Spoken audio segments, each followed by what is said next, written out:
Bismillahirrahmanirrahim. Demi Allah, saya bersumpah sebagai saksi akan memberikan keterangan yang benar, tidak lain daripada yang sebenarnya. Silahkan duduk. Jadi saudara berdua sekarang sudah menjadi kami panggil saksi ya, untuk memberikan keterangan dalam perkara peninjauan kembali ini.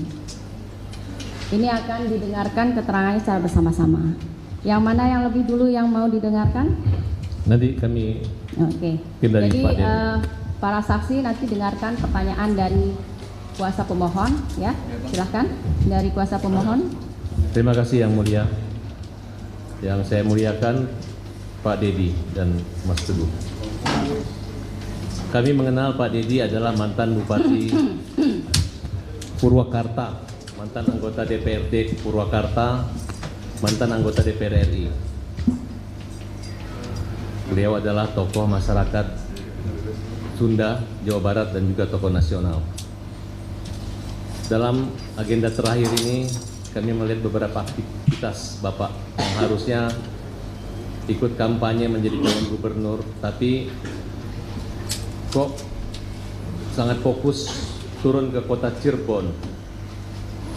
Kemudian beberapa hasil wawancara Bapak itu sangat mengejutkan dunia keadilan Indonesia dengan ditemukan beberapa fakta-fakta nyata, pengakuan-pengakuan dan pencabutan-pencabutan berita acara, keterangan baik di kepolisian maupun di pengadilan dalam satu kasus yang bernama kematian Nina dan Eki. Ini menurut kami sebagai tim pengacara sangat membutuhkan kesaksian dari Bapak, karena kesaksian ini akan menjadi novum bagi kami untuk memperjuangkan saka dan keadilan Indonesia pada umum. Pertanyaan kami kepada Pak Dedi, kami ucapkan terima kasih. Semoga Bapak enggak terganggu kenyamanannya harus rapat hari ini. Kami benar-benar mengucapkan terima kasih, semoga Allah membalas kebaikan Bapak. Pak Dedi Mulyadi, saudara saksi, apakah saudara mengerti kenapa saudara kami undang di hari ini? Saya mengerti diundang hari ini untuk memberikan keterangan, kesaksian apa yang saya ketahui. Kira-kira kasus apa Pak yang lagi kita panggil sesuai undangan kami? Mengajukan peninjauan kembali terhadap Adinda Saka Tatal terhadap vonis yang pernah dia jalani.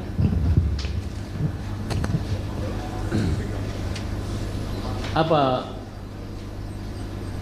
pendampingan atau menelusuri ini merupakan bagian pekerjaan dari Bapak atau dan kepedulian buat Bapak?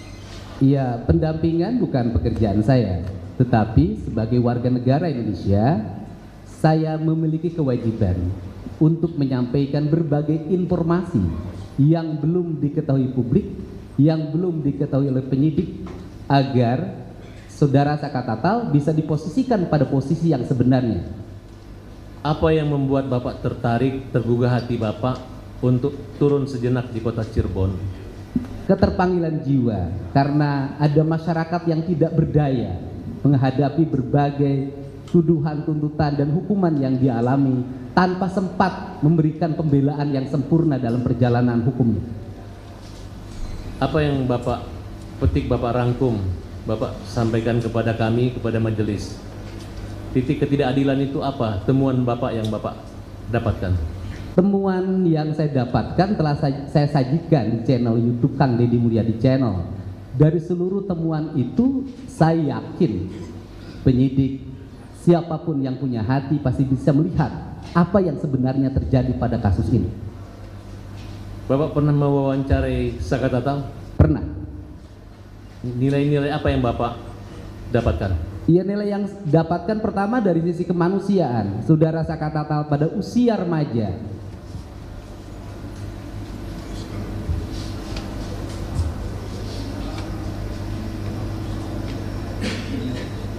tidak bisa menikmati masa remaja.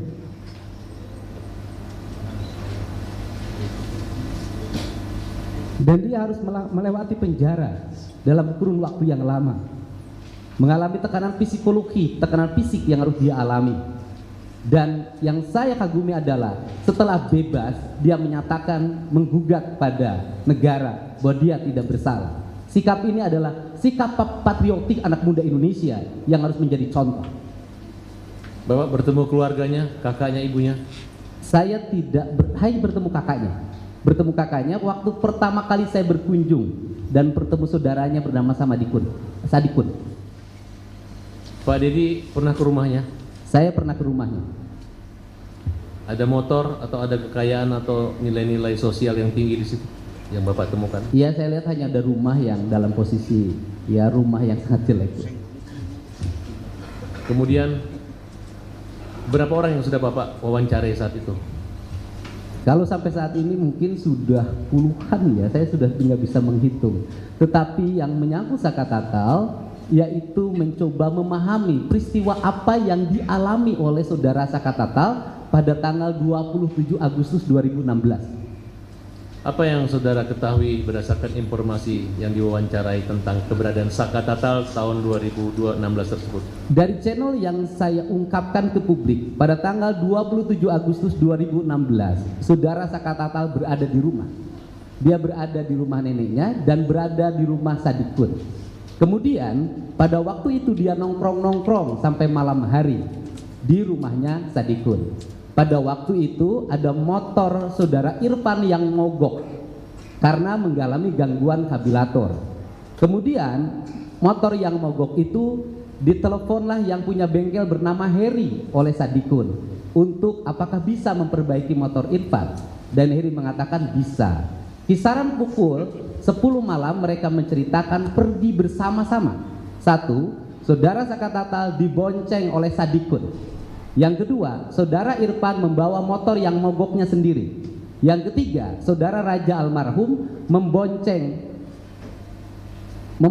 Kodir, dan Kodir bertugas untuk nyetep. Mohon maaf, nyetep itu adalah kakinya Kodir didorongkan pada motornya Irfan agar bisa berjalan. Kemudian setelah mereka berangkat masuk ke flyover. Di flyover itu Sadikun menceritakan ada kerumunan orang, ada polisi di situ. Dan Sadikun berkesimpulan bahwa itu adalah operasi tilang, sehingga karena dia tidak bawa surat-surat motor, dia tidak jadi lewat ke flyover, dia turun ke jalan arteri yang bawah. Kemudian mereka akhirnya sampailah ke bengkel Heri, dan bengkel Herinya motornya diperbaiki. Dari seluruh rangkaian yang saya lakukan bersifat mendadak, dalam bahasa hukumnya mungkin rekonstruksi, kalau saya tidak punya kewenangan untuk itu. Semua alur berjalan sempurna, tidak ada yang satu sama lain saling bertentangan. Kalau mereka berbohong, membuat skenario, saya pikir tidak akan bisa melakukan menceritakan sebuah rangkaian perjalanan seperti itu. Cara seperti itu hanya bisa dilakukan oleh orang-orang yang benar dan jujur dalam menyampaikannya. Yang Bapak temukan wawancara dengan siapa yang mendukung keterangan Bapak ini? Apakah Teguh? Wawancara yang waktu itu semua diwawancara. Ya, yang intinya yang mengetahui keberadaan Saka. Saka itu yang pertama, Sadikun. Kemudian yang kedua, Kodir, yang sekarang kakinya patah karena saya berkunjung ke rumah Kodir langsung. Kemudian yang ketiga, Irfan. Yang empat, Heri yang punya bengkel. Dan saya bertanya pada mereka, kenapa seluruh pernyataan ini tidak disampaikan dulu pada sewaktu sidang? Mereka menjawab, kami menyampaikan, cuman diabaikan. Ada pertanyaan hukum kami yang kami pertanyakan adalah kenapa pernyataan mereka di muka hukum yang diambil di atas sumpah oleh hakim itu diabaikan, sedangkan saudara Dede dan Aep yang tidak menyampaikan di depan majelis hakim dan tidak diambil di atas sumpah justru dijadikan dasar putusan. Dari beberapa kejadian atau wawancara itu saya mendengar Bapak mencari Aep dan Dede. Apa yang Bapak temukan dari pencarian itu? Sebenarnya tidak mencari. Saya wawancara Aep waktu yang pertama. Kemudian Aep menyampaikan bahwa dia apa yang dia lihat, apa yang dia dengar, itulah yang sebenarnya. Kemudian berbulan-bulan setelah itu mungkin 3 bulan, 2 bulan datanglah Dede. Yang datang ke saya itu bukan dedenya, tapi kakaknya. Kakaknya datang ke saya bahwa Dede ingin menyampaikan sesuatu pada Pak Dedi. Kenapa pada saya?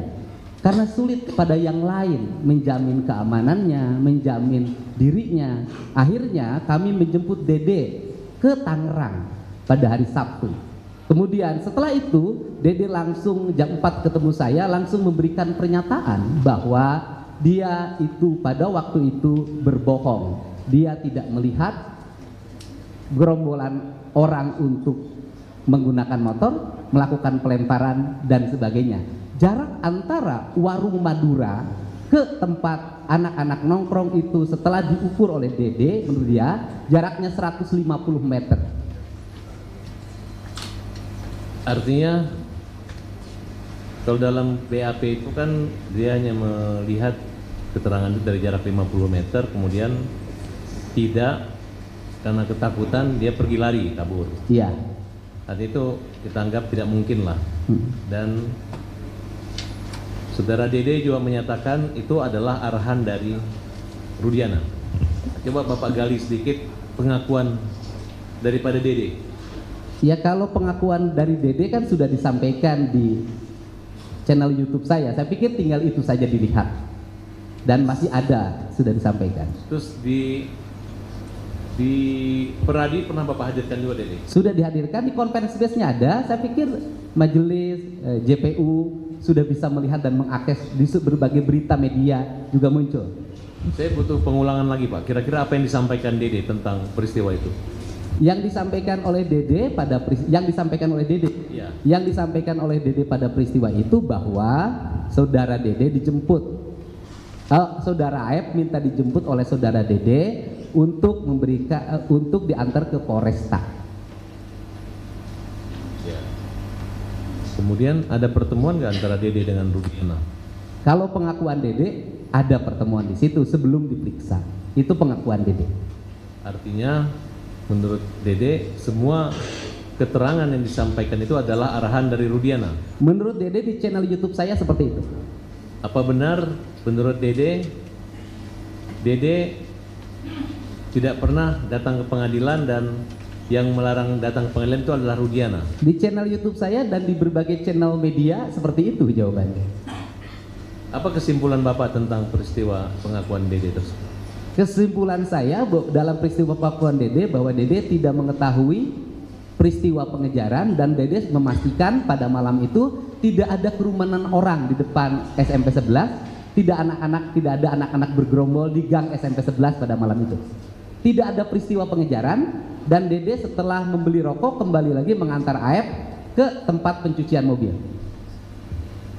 Tekanan-tekanan batin apa yang membuat Dede itu mau jujur sama Pak Dedi? Dia mengatakan selama 8 tahun tersiksa hidupnya. Dia mengalami problem psikologi dalam dirinya, hidupnya seperti mengalami ketakutan. Saya dengar ada ungkapan bahwa Dede siap dipenjara untuk menebus kesalahannya. Coba Bapak jelaskan. Iya, Dede berulang-ulang saya nanya, kamu bohong atau tidak? Dia katakan saya tidak berbohong. Pernyataan Dede sudah disampaikan di depan notaris. Dan nanti sebentar lagi akan kita legalisir di Pengadilan Negeri Cirebon. Karena ini erat kaitannya dengan saya mendapat informasi bahwa Bapak dilaporkan oleh Aep, Bapak dan Pak Dedi dan Dede dilaporkan. Iya. Ini menyangkut seolah-olah menghalangi merintangan dan berbohong lah kira-kira penyidikan. Tapi saya yakin apa yang Bapak lakukan itu bukan satu kejahatan. Iya, yang saya lakukan hanya ingin menyampaikan informasi tentang sebuah peristiwa secara terbuka dan semuanya ingin diuji lewat lembaga peradilan karena saudara Aep dan Dede sebelum saudara Dede bertemu saya sudah dilaporkan ke Mabes Polri oleh keluarga terpidana atas dugaan kesaksian palsu. Sedikit lagi, bisa tidak Bapak mengungkapkan atau menyebutkan siapa-siapa orang yang mengalami penyiksaan yang Bapak wawancarai, baik yang sudah keluar dari penjara selain Tata ataupun siapa yang pernah Bapak wawancarai? Kalau diwawancarai musik di channel tidak ada kalau yang di dalam karena kan aturannya kan tidak boleh. Yang saya hanya mewawancarai kan yang di luar. Ya, yang di luar. Yang di luar itu diantaranya saudara Aldi, adiknya dari Eka. Apa cerita Aldi kepada Bapak? Sama, bahwa dia mengalami penyiksaan yang luar biasa, kemudian dia berhenti disiksa karena EK-nya menyampaikan bahwa saya pelakunya, kemudian kamu bukan pelakunya, untuk menyelamatkan adiknya. Oke. Kalau yang Bapak ketahui tentang Teguh ini bagaimana, Pak? Saudara Teguh adalah orang yang datang ke rumah saya untuk menyampaikan peristiwa yang sebenarnya, karena waktu itu Saudara Teguh pada saat tanggal 27 Agustus 2016 itu bersama-sama terpidana yang lain. Pertama dia berkumpul di rumah Bu Nining, karena Bu Nining merasa bising kemudian diusir, pindahlah ke rumah Hadi. Malamnya mereka tidur di rumah anaknya Pak RT Pasren. Di keterangan di 2016 Saudara Teguh menyampaikan bahwa dia itu kan pada kisaran jam 10, setengah jam 9 itu beli nasi kuning. Sepulang beli nasi kuning langsung ke rumah Hadi dan kemudian nginep di rumah RT Pasren. Tetapi pada waktu BAP 2016 Saudara Teguh diarahkan, menurut keterangan Saudara Teguh pada channel YouTube saya, bahwa Saudara Teguh sepulang dari beli nasi kuning langsung pulang ke rumah dan tidur. Saudara saksi tahu kalau Saudara Teguh sudah mencabut keterangan saksi beliau? Menurut keterangan Saudara Teguh mencabut pada waktu kasus Peggy 2024.